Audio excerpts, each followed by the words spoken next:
जय हिंद दोस्तों। क्या आप भी सीडीएस के एग्ज़ाम में S1 और S2 के रिश्ते निकालते निकालते कंफ्यूज हो जाते हैं? क्या आपको भी इस चीज़ में दिक्कत आती है कि कब हम लोग रीएनफोर्स यूज़ करेंगे और कब कोरोबोरेट यूज़ करेंगे? यह वीडियो बिल्कुल आपके लिए है।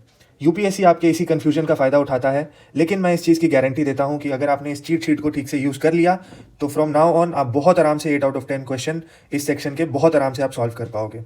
अगर आपको ये शीट डाउनलोड करनी है, आप मेरे टेलीग्राम चैनल, जिसका लिंक मैं डिस्क्रिप्शन में दे दूंगा, वहाँ से आप जाके इसको डाउनलोड कर सकते हो। इसके अलावा you will find a lot of different useful materials जो कि मैंने फ्री में अपलोड किया हुआ है अपने टेलीग्राम चैनल पे। टेलीग्राम ज्वाइन करिए और इसका फ़ायदा उठाइए। शुरू करते हैं। देखिए, आपको पहले तो सबसे इंपॉर्टेंट इसमें दो चीज़ें हैं। आपने इस चीट शीट को यूज़ करना है और दूसरा कि आपको अपना लॉजिकल ब्रेन अप्लाई करना है। अगर आपके पास लॉजिकल एबिलिटी है किसी चीज़ को ठीक से सोचने की, आप बहुत आराम से सॉल्व कर लोगे। वीडियो के एंड तक बने रहिएगा क्योंकि मैं इसमें आपको सारे प्रीवियस ईयर क्वेश्चंस भी कराऊंगा with the help of this cheat sheet. तो आपको ये रियलाइज़ हो जाएगा कि कैसे ये चीट शीट कितना इंपॉर्टेंट है और इसको हम लोग कैसे यूज़ कर सकते हैं। ठीक है, शुरू करते हैं। सबसे पहले आपको वर्ड्स समझना पड़ेगा कि वर्ड्स का मतलब क्या होता है। तो जब भी आपको री एनफोर्स दिखे, इसका मतलब है कि S2 is actually adding strength to the S1। या फिर आप बोल सकते हो कि अगर कोई डेटा डाल करके S2 जो है S1 को सपोर्ट कर रहा है तो आप री एनफोर्स ऑप्शन के साथ जाओगे। इसका मतलब अगर S2 जो है वो डेटा ऐड कर रहा है to support the argument of S1 या फिर स्ट्रेंथ ऐड कर रहा है S1 में S2, तो आप री एनफोर्स के साथ जाओगे। हिंदी मतलब है बात में दम डालना।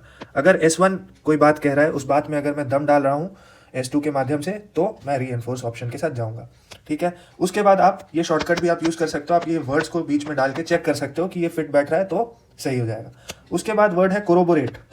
अगर S2 जो है वो इंडिपेंडेंट एविडेंस दे रहा है टू सपोर्ट S1, ठीक है, मतलब S2 जो है वो सपोर्ट कर रहा है S1 को विथ प्रूफ अगर S2 जो है S1 को सपोर्ट कर रहा है तो आप कोरोबोरेट के साथ जाओगे। ठीक है, नेक्स्ट है क्वालिफाइज। क्वालिफाइज में क्या है कि अगर S2 जो है इट इज एडिंग लिमिट या फिर कंडीशन, अगर लिमिट लगा रहा है या फिर कंडीशन लगा रहा है, ठीक है, S1 में, तो आप क्वालिफाइज के साथ जाओगे। अभी जब हम क्वेश्चन करेंगे तो मैं आपको दिखाऊंगा कि कैसे आप इसको यूज कर सकते हो। वीडियो के एंड तक बने रहिएगा। वीडियो को प्लीज़ लाइक शेयर सब्सक्राइब कर दीजिए just to satisfy the algorithm of YouTube, ताकि ज़्यादा से ज़्यादा लोगों तक ये वीडियो पहुंच सके। उसके बाद रीइटरेट्स मतलब होता है S2 says the exact same thing using different words. मतलब सेम चीज़ को दोहरा रहा है बट वर्ड्स अलग अलग हैं। ठीक है, दोहराना वही बात फिर से कहना, सेम बात को वापस कहना, इसको रीइटरेट्स आप लगा दोगे। कोरिलेट्स मतलब S1 and S2 have a direct link. ठीक है, दोनों स्टेटमेंट S1 और S2 में कोई ना कोई रिलेशन है। ठीक है, आपसी नाता है दोनों में। उसके बाद कन्फर्म्स मतलब S2 is the final proof that S1 is true. ठीक है, मतलब पक्की मोहर लगाना कि जो S1 है वो ट्रू है। अगर S2 से हमको ये समझ में आता है कि जो S1 है वो बिल्कुल बिल्कुल सही है, ठीक है, पक्की मोहर लगाना, सबूत देना, तो आप कन्फर्म के साथ जाओगे। कॉन्ट्राडिक्ट हम सभी को पता है कि अगर S2 जो है वो S1 के बिल्कुल ऑपोजिट है, बिल्कुल ऑपोजिट, तो आप कॉन्ट्राडिक्ट लगाओगे। ठीक है, बहुत लोगों को कॉन्ट्राडिक्ट और कॉन्ट्रास्ट में दिक्कत होती है। तो कॉन्ट्रास्ट का मतलब होता है S2 shows a difference not a lie. मतलब ये देखो, कॉन्ट्राडिक्ट में बिल्कुल ऑपोजिट होगा, ठीक है, बट कॉन्ट्रास्ट में क्या होगा कि डिफरेंस दिखाएगा, बिल्कुल ऑपोजिट नहीं होगा, डिफरेंस दिखाएगा। ठीक है, कि मैं ऐसा हूं लेकिन मैं कभी कभी ऐसे कर देता हूं। ठीक है, तो ये कॉन्ट्रास्ट है। ठीक है, फिर इलाबोरेट्स ऑन मतलब S2 जो है वो एक्सप्लेन करेगा X1 को इन ग्रेटर डिटेल में एक्सप्लेन अगर करता है तो इसका मतलब इलाबोरेट हो जाता है। ठीक है, डिटेलिंग अगर डला हुआ है तो। उसके बाद है एग्जाम्प्लीफाइज मतलब S2 is a specific example of S1। मतलब S1 के बारे में कुछ लिखा हुआ है, S2 में आपने एग्जाम्पल दे दिया उस चीज़ का। ठीक है, उदाहरण देना, तो इसका मतलब आप एग्जाम्प्लीफाई कर रहे हो उसको। फिर हो गया कोइंसाइड्स विथ मतलब both happen at the same time by chance. मतलब S1 और S2 दोनों एक साथ, इत्तेफाक से एक साथ हो रहा है, तो आप इसको कोइंसाइड्स लगाओगे। फिर कॉम्प्लीमेंट्री मतलब S2 जो है completes the information that S1 started. मतलब S1 ने एक इंफॉर्मेशन दिया बट S2 जो है इस इंफॉर्मेशन को कंप्लीट कर रहा है। मतलब एक सेंटेंस का कंटिन्यूएशन टाइप का है, एक दूसरे को पूरा करना, तो इसमें आप कॉम्प्लीमेंट्री लगाओगे। सप्लीमेंट्री मतलब S2 जो है वो कुछ एक्स्ट्रा ऐड कर रहा है, नॉन एसेंशियल इंफॉर्मेशन ऐड कर रहा है। ठीक है, अतिरिक्त जानकारी देना, तो ये हो गया सप्लीमेंट्री। फिर होता है इनवैलिडेट्स। S2 जो है इट मेक्स S1 पॉइंटलेस या फिर नल। मतलब S2 जब आप देखोगे तो वो S1 को पॉइंटलेस, है ना, आप हिंदी में देख लो, बेकार कर देना। ठीक है, इसको बोलोगे आप इनवैलिडेट्स। फिर आ गया डिसअप्रूव्स। इसका मतलब है S2 जो है it proves S1 is factually wrong. ठीक है, मतलब ऑपोजिट आप बोल सकते हो, गलत साबित कर देना। डिसअप्रूव्स, तो S2 जो है वो S1 को गलत साबित कर देगा, तो आप डिसअप्रूव्स लगाओगे। इसके अलावा एक दो वर्ड्स और हैं जो कि मैं यहाँ पे ऐड कर देता हूँ। एक होता है आपका एक्सप्लिकेट। एक्सप्लिकेट का मतलब होता है S2 analyses and explains a complex idea of S1। S2 analyses and explains a complex idea of S1, ठीक है। उसके बाद हो गया एसर्शन। एसर्शन का मतलब होता है S1 और S2 is a strong confident claim. अगर S2 जो है S1 पे स्ट्रॉन्ग क्लेम करता है बट विदाउट प्रूफ, क्लेम कर रहा है बट प्रूफ नहीं है उसके पास, तो आप एसर्शन के साथ जाओगे, ठीक है। और लास्ट है आपका कंसिस्टेंट। कंसिस्टेंट का मतलब है S2 जो है वो S1 के साथ अग्री कर रहा है, ठीक है। बस आप अगर इतना कर लेते हो ना, आपका कोई सवाल गलत नहीं होगा। और थोड़ा बहुत अगर आपके पास लॉजिकल एबिलिटी है सोचने की तो, ठीक है। अब क्वेश्चन सॉल्व करके देखें। इससे पहले क्वेश्चन सॉल्व करने से पहले आपको या तो इसको पढ़ लेना है, या समझ लेना है, या रट लेना है, जैसे भी आपको जो सेटिस्फाई करता है आप उसको करो और फिर क्वेश्चन सॉल्व करो, ठीक है। अब क्वेश्चन देखिए 41। The snowy albatross is among the largest birds that fly in the world, ठीक है। तो ये स्टेटमेंट 1 कह रहा है कि ये जो बर्ड है ये सबसे one of the largest birds है जो कि धरती पे उड़ता है। दूसरा, it has the widest wing span among all the birds with length reaching up to 12 feets, ठीक है। तो S2 जो है वो S1 को एक इन्फॉर्मेशन एक्स्ट्रा ऐड कर रहा है, मतलब इसको प्रूव कर रहा है बट एक एक्स्ट्रा इन्फॉर्मेशन ऐड कर रहा है कि 12 फीट का उसका लेंथ होता है वगैरह वगैरह। तो इससे ये प्रूफ हो रहा है कि हाँ वो one of the largest birds होगा, ठीक है। तो अब आप इसमें जाओ और आप देखो कि एक्स्ट्रा इन्फॉर्मेशन ऐड करने को हम क्या बोलते हैं। तो हमने देखा था, ये देखिए S2 एड्स स्ट्रेंथ या डेटा टू S1। अगर S1 में एक्स्ट्रा डेटा के साथ स्ट्रेंथ ऐड कर रहा है तो मैं क्या बोलूँगा, रीइंफोर्स। तो क्या देखते हैं इसमें रीइंफोर्स ऑप्शन है? जी देखिए बिल्कुल रीइंफोर्स ऑप्शन है। तो 41 का डी हो गया आपका आंसर, वेरी इजी, ठीक है। फिर आप आ जाओ 42 पे। 42 कहता है a scientific theory is first proposed as a hypothesis, ठीक है। एक थ्योरी है उसको आपने प्रपोज किया as a hypothesis, after it is subjected to inquiry. अब हाइपोथेसिस के बाद इंक्वायरी होगी, ठीक है, इंक्वायरी होगी। और उसके बाद अगर इंक्वायरी में प्रूफ हो गया कि हाँ हाइपोथेसिस ठीक है, then it becomes a thesis. तो इसमें आपको क्या दिख रहा है, इसमें क्या दिख रहा है कि इसका ही एक्सटेंशन है ये, मतलब S1 को ही एक्सटेंड कर दिया है और कंप्लीट कर दिया है पूरे स्टेटमेंट को। ये आधा स्टेटमेंट था, फिर इसने बोला कि हाइपोथेसिस जो है उसके बाद इंक्वायरी होगी, फिर वो अगर प्रूफ हो जाता है तो वो थीसिस बन जाता है। So S2 is actually the extension of the S1। तो इसमें देखिए प्रूफ दी फर्स्ट, प्रूफ नहीं कर रहा है क्योंकि ये एक्स्ट्रा इन्फॉर्मेशन ऐड कर रहा है, और ये कंप्लीट कर रहा है सेंटेंस को। हाइपोथेसिस दी फर्स्ट नहीं हो सकता, एक्सटेंड्स दी फर्स्ट। ये देखिए एक्सटेंड्स दी फर्स्ट हमारे ऑप्शन में है, तो आप लॉजिकली बहुत आराम से इसको सॉल्व कर सकते थे। तो 42 का भी आप डी के साथ जा सकते हो। और ये देखिए ये CDS 1 2025 का है, नहीं CDS, हाँ CDS 1 2025 का ये क्वेश्चन पेपर है, ठीक है। उसके बाद आप देखिए 43, the man Hunt for the perpetrator of the crimes spread across the entire state, ठीक है। मतलब जिसने भी एक क्राइम किया है उसका मैन हंट चालू है, उसको खोजने का प्रक्रिया चालू है, पुलिस उसके पीछे लगी है। और S2 में बोल रहा है there was a deep public anger triggered by the enormity of the crime. मतलब S2 में बोल रहा है कि जब क्राइम उसने किया था तो बहुत पब्लिक एंगर बहुत भर गया था लोगों में कि यार इसने इतना हीनियस क्राइम कैसे कर दिया। तो जब क्राइम होगा, लोगों में गुस्सा आएगा, उसके बाद ही ना मैन हंट शुरू होगा। तो मतलब पहले S2 हुआ होगा, फिर S1 आया, ठीक है। तो अब देखिए the second statement is a precursor to the first. Obviously precursor है, पहले ये हुआ तब ना ये हुआ होगा, क्योंकि पहले क्राइम करेगा तब ना मैन हंट उसके लिए निकाला जाएगा पुलिस द्वारा, कि पहले मैन हंट हो जाएगा फिर बाद में क्राइम होगा। तो ये सीधा सीधा ऑप्शन है ए। तो 43 का ए, कुछ मेरे को आगे पढ़ने की भी ज़रूरत नहीं है, ठीक है। फिर ये है 49 में आप देखो, rosette is an adjective for the rose flower. मतलब रोज फ्लावर को हम लोग इस एडजेक्टिव से भी जानते हैं। फिर S2 में बोल रहा है the rose is a powerful poetic symbol in many languages, ठीक है। S2 में बोल रहा है कि जो रोज है वो पोएटिक सिंबल के तौर पे यूज होता है मेनी लैंग्वेजेस में। तो आप सोचिए कि क्या रिलेशन स्टैब्लिश हो रहा है S1 और S2 के बीच में, क्या कोई रिलेशन स्टैब्लिश हो रहा है। अब पढ़िए option 49, expands the first, explicates the first, contrasts the first, coincides with the first. अब आप एलिमिनेट भी कर सकते हो और आप सीधे सीधे भी जा सकते हो, ठीक है। तो आप सोचिए कि S2 जो है वो एक्चुअली में आपको क्या बता रहा है, वो एक्चुअली में एक्सटेंड कर रहा है अपने आर्ग्यूमेंट को, ठीक है। एक्सप्लिकेट का मतलब मैंने क्या बताया था, एक्सप्लिकेट का मतलब S2 analyses and explains a complex idea of S1, जो कि यहाँ पे नहीं हो रहा है। कॉम्प्लेक्स आइडिया को एक्सप्लेन कर रहा है क्या, नहीं, तो बी को काट दो। कॉन्ट्रास्ट मतलब क्या होता है, कॉन्ट्रास्ट मतलब होता है शोज अ डिफरेंस। डिफरेंस है क्या S1 S2 में, नहीं है, काट दो।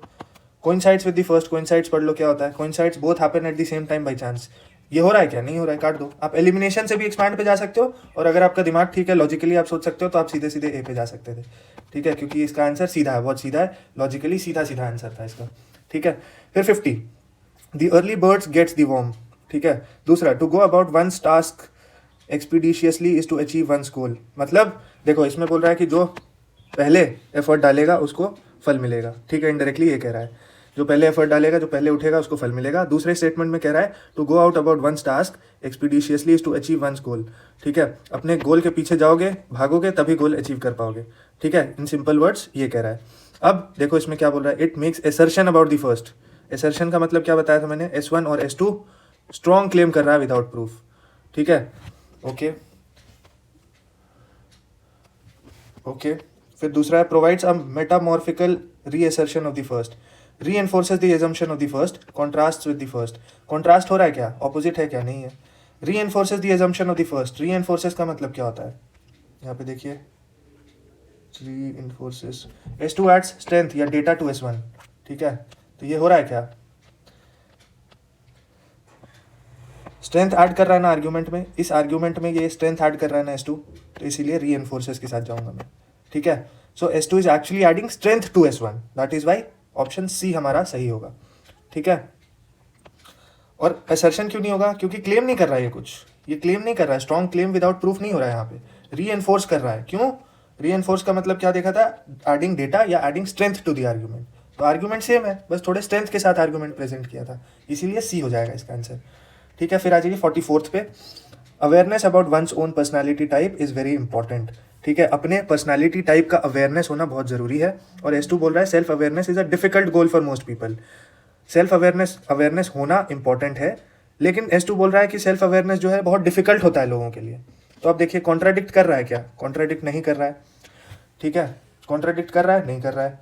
सी पे आ जाइए, कंफर्म कर रहा है क्या पहला फैक्ट को, पहला और दूसरे में तो कोई रिलेशन ही नहीं है, तो ये भी नहीं कर रहा है। कॉन्ट्रास्ट है क्या, डिफरेंस है क्या दोनों में, ये भी नहीं कर रहा है, ठीक है। तो ऑप्शन बी बचता है, एलिमिनेशन से आप बी पे जा सकते हो बहुत आराम से, और मैंने आंसर चेक किया, बी ही है, ठीक है। बी का शायद मेरे को मतलब ना पता हो, बट फर्क नहीं पड़ता, मेरे पास बाकी 3 ऑप्शन हैं, एलिमिनेट कर दो बाकी तीनों को, ठीक है, चीट शीट यूज करो, एलिमिनेट कर दो बहुत आराम से। 45th, liberalisation changed the contours of Indian economy. S2, India is today poised to become one of the top economies of the world. इसका मतलब देखो S1 में लिबरलाइजेशन हुआ, तभी ना S2 में आज जो India one of the best economies बनने वाला है, उसका फाउंडेशन कहाँ से आ रहा है, उसका फाउंडेशन लिबरलाइजेशन से आ रहा है। तो कॉन्ट्राडिक्ट क्या ऑपोजिट है, नहीं, कॉन्ट्रास्ट नहीं, कोरिलेट्स और कोइंसाइड्स में मेरे को सपोज कर लो कंफ्यूजन है, तो अब मैं चेक करता हूँ कि कोरिलेट्स का क्या मतलब होता है, कोइंसाइड्स का क्या मतलब होता है, ठीक है। तो मैं गया, पहले मैं चेक करूँगा कोइंसाइड्स, कोरिलेट्स, ठीक है, तो पहले कोरिलेट्स पे चलते हैं। हाँ, कोरिलेट्स मतलब है S1 and S2 have a direct link, result पे S2 के रिजल्ट पे S1 का डायरेक्ट लिंक है, तो ये तो आंसर हमको सीधे सीधे मिल गया। क्यों, क्योंकि लिबरलाइजेशन की वजह से आज हम one of the best economies बनने वाले हैं, तो कोरिलेट्स मिल गया, तो मैं कोइंसाइड्स देखूंगा भी नहीं, क्योंकि ये तो बिल्कुल सीधा सीधा आंसर मेरे को मिल रहा है, ठीक है। तो 45 का सी हो गया। फिर आ जाओ 47 पे, mastery over any art form requires years of dedication and perseverance. किसी आर्ट को मास्टर करने के लिए आपको ईयर्स ऑफ डेडिकेशन और परसिवियरेंस लगता है, ठीक है। S2 बोल रहा है कि it takes 10,000 hours of practice to become an expert in a field, ठीक है, सेम चीज़ को दोहरा रहा है, थोड़ा सा फैक्ट ऐड करके, ठीक है। तो इसमें पढ़ लो ऑप्शन क्या है, is not consistent with the first, ये दोनों पॉजिटिव हैं और ये नेगेटिव है, तो ये ऐसे ही wrong. Is fully consistent with the first, is marginally consistent with the first, ये भी नहीं होगा। क्यों मार्जिनली, क्यों नहीं, क्योंकि सेम चीज़ को ये थोड़ा डेटा ऐड करके रीएनफोर्स कर रहा है। Is the only possible explanation for the first, ये थोड़ा एक्सट्रीम सेंटेंस है, तो बी और डी में से मैं किसी पे जाऊंगा। तो is fully consistent with the first, ये ज़्यादा सही लग रहा है मेरे को, ठीक है, तो मैं बी के साथ जाऊंगा, 47 का बी, ओके। उसके बाद आ जाते हैं, ये है CDS 2 2025 का पेपर, ठीक है, इसको भी चेक कर लेते हैं। पहला स्टेटमेंट है failure is the stepping stone to success, मतलब अगर आप फेलियर होते हो तो it is a stepping stone to success. S2 बोल रहा है successive failures are not however successive stepping stone to success, मतलब एक बार फेल हुआ, 2 बार फेल हुआ, ठीक है, आप इससे लर्निंग ले रहे हो तो ये आपको सक्सेस की तरफ ले जाएगा, लेकिन ऐसा थोड़ी कि 50 अटेम्प्ट दिया और 50 में फेल हो गया तो आप सक्सेसफुल हो जाओगे, है ना। तो सक्सेसिव फेलियर्स बार बार फेल होते जा रहे हैं, तो it can not be a stepping stone to your success. तो ये आर्ग्यूमेंट ठीक है, ठीक है। तो इसमें देखो option contradicts the wisdom of the first, contrast the wisdom of the first, confirms the wisdom of the first, qualifies the wisdom of the first. तो क्वालिफाइज का मतलब एक बार देखना, क्वालिफाइज मतलब क्या होता है, क्वालिफाइज, हाँ, S2 एड्स अ लिमिट या कंडीशन और एन एक्सेप्शन टू S1। तो क्या ये सेट बैठ रहा है हमारे, क्या ये लिमिट ऐड कर रहा है क्या? Failure is the stepping stone to success, successive failures, ये आर्ग्यूमेंट ठीक है, बट बार बार फेल होना, तो ये कंडीशन डाल रहा है कि ठीक है एक दो बार फेल होना चलता है, लेकिन बार बार फेल हो रहे हो, 10 अटेम्प्ट दिया 10 बार फेल हो गए, तो ये कंडीशन ऐड कर रहा है कि एक बारी, दो बारी, तीन बारी चलेगा, लेकिन बार बार नहीं हो सकता। तो इसने कंडीशन सेट कर दिया कि बार बार नहीं हो सकते, ठीक है, 2 बार 3 बार चलेगा बट 20 बार नहीं चलेगा। तो इसीलिए मैं क्वालिफाइज के साथ जाऊंगा। क्वालिफाइज का मतलब it is adding condition to the argument, ठीक है, ये देखना कहाँ गया, हाँ, it is adding a limit और कंडीशन और एक्सेप्शन टू S1, ठीक है, इसीलिए ये क्वालिफाइज हो जाएगा सीधे सीधे, ठीक है। अगर आपको टेबल याद होगा तो आप बहुत आराम से सॉल्व कर लोगे इसको। फिर S1, all human beings are created equal in every aspect, some people are more equal than others. ये तो उल्टा बोल रहा है, पहले बोल रहा है कि सारे ह्यूमन बीइंग्स इक्वल हैं, और दूसरे स्टेटमेंट में बोल रहा है कि सारे ही जो कुछ लोग हैं जो ज़्यादा इक्वल हैं, ठीक है। तो ये क्या कॉन्ट्राडिक्ट कर रहा है, कोरोबोरेट कर रहा है, कोरिलेट कर रहा है या कोइंसाइड कर रहा है? आप बताओ, सोचो आप। अच्छा, कॉन्ट्राडिक्ट चेक करते हैं, कॉन्ट्राडिक्ट का मतलब क्या होता है, 42 का कॉन्ट्राडिक्ट, ठीक है। S2 सेज S1 इज फॉल्स या ऑपोजिट, कॉन्ट्राडिक्ट ही कर रहा है। चलो दूसरा भी देख लेते हैं और क्या ऑप्शन में हमारे पास। कोरोबोरेट्स दी फर्स्ट, कोरोबोरेट्स मतलब चेक कर लेते हैं, कोरोबोरेट्स, हाँ, S2 provides independent evidence to support S1। तो S1 को तो सपोर्ट कर ही नहीं रहा है, एक्चुअली में उल्टा बोल रहा है, उल्टा बात कर रहा है, ठीक है। तो इसका आंसर सीधे सीधे कॉन्ट्राडिक्ट ही हो जाएगा हमको, सॉरी इसका नहीं, इसका कॉन्ट्राडिक्ट ही हो जाएगा हमको, एक्चुअली में दूसरा पढ़ने का भी जरूरत नहीं है, दूसरा ऑप्शन, ठीक है। कोरोबोरेट्स नहीं हो सकता, कोरिलेट्स नहीं हो सकता, कोइंसाइड्स, ये तीनों एक्चुअली में पॉजिटिव है, और सिर्फ एक ऑप्शन है जो नेगेटिव है। और आपको यहाँ से साफ दिख रहा है कि जो रिलेशनशिप स्टैब्लिश हो रहा है वो नेगेटिव रिलेशनशिप स्टैब्लिश हो रहा है, क्योंकि S1 कुछ और कह रहा है और S2 उसके ऑपोजिट कह रहा है, ठीक है। इसीलिए इसका आंसर 42 का A हो जाएगा। फिर 43 पे आ जाइए आप। The origin of the universe has been traced to the big bang, ठीक है, कि बिग बैंग थ्योरी से आप ट्रेस कर सकते हो ओरिजिन ऑफ द यूनिवर्स को। फिर S2 है, there can be no knowledge of what existed before the big bang. S2 बोल रहा है कि बिग बैंग से पहले क्या एग्जिस्ट करता था, इसका कोई नॉलेज किसी के भी पास नहीं है, ठीक है। अब आपको इसमें दिख रहा है साफ साफ कि इट इज ट्राइंग टू, बात सही है दोनों में, but it is trying to establish a limit on the assertion made in the first comment. S1 में जो बोल रहा है कि बिग बैंग से ओरिजिन हुआ, बट ओरिजिन से पहले क्या था ये किसी को आइडिया नहीं है, क्या होता था ये नहीं पता, तो कॉन्ट्राडिक्ट तो नहीं कर रहा है, एक्सप्लेन भी नहीं कर रहा है, ठीक है। Establishes limit on the assertion made in the first, तो it is trying to establish a limit कि हाँ इसके पहले क्या हुआ था, ये लिमिट स्टैब्लिश हो गया कि इससे पहले क्या हुआ ये सोच नहीं सकते आप एक्चुअली, ठीक है। नोबडी नोस कि क्या होता था, कैसे होता था, किसी को पता नहीं है, तो लिमिट इसने डाल दिया इस पर, इसीलिए मैं C के साथ जाऊँगा इसमें, ठीक है। फिर आ जाओ 44th, the highest clouds in the skies are the most fascinating, जो सबसे ऊंचे बादल हैं वो सबसे ज़्यादा फैसिनेटिंग होते हैं।